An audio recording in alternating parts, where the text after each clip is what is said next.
I'm Peter Leach with the Journal of Hi, Commerce. Peter. And I wondered if I could ask you two questions. If they're good. And I'll try not to be too long.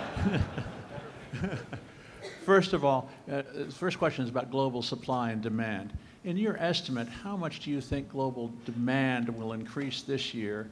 And how much do you think global supply will increase? And how will you manage that gap?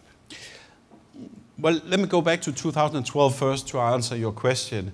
In 2012, the industry actually did a remarkably good job in terms of managing capacity. We had about 8%, in our estimate, 8% capacity growth, and head haul demand growth was only around 2%. So a 6% gap opened up. But that was managed through three levers. About 3% more capacity went into slow steaming, about 2% went into scrapping, and another 2% went into idling. So on the whole, in 2012, the industry was able to manage the supply and demand balance. In 2013, the challenge is similar. We expect somewhere around 10% new capacity coming in. We expect demand to grow 4 to 5%. So we have to manage that gap again. And I do think it'll be the same three levers that will be put in place. More slow steaming, more scrapping, and more idling. Okay, I've got one more question for you. I hope it's a good one. It concerns your Triple-E ships. You've ordered 10 18,000 TEU ships over the last, I guess, about 4 or 5 years ago.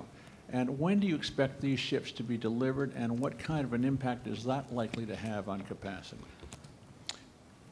We actually have an order of 20 18,000 TEU ships, and the ships will start delivering from this year. We will get about 5 ships this year, all of them in the second half, towards the end of the year. So the deployment of the Triple-E ships, I want to make 2 points. One is, it's really a 2014 issue as opposed to a 2013 issue, because they will not hit the market with any meaningful addition to capacity this year. And secondly, the ships will be deployed on Asia-Europe. That's what they're built for. That's where they'll be very, very competitive and cost-effective. We have said a number of times, and I'm happy to repeat it here, that we will deploy them in Asia-Europe trade in a manner where our capacity, Maersk Line's capacity, will grow in line with market. That means that we'll have to take out other capacity as we deploy these bigger ships, so that our total capacity is not growing more than the market.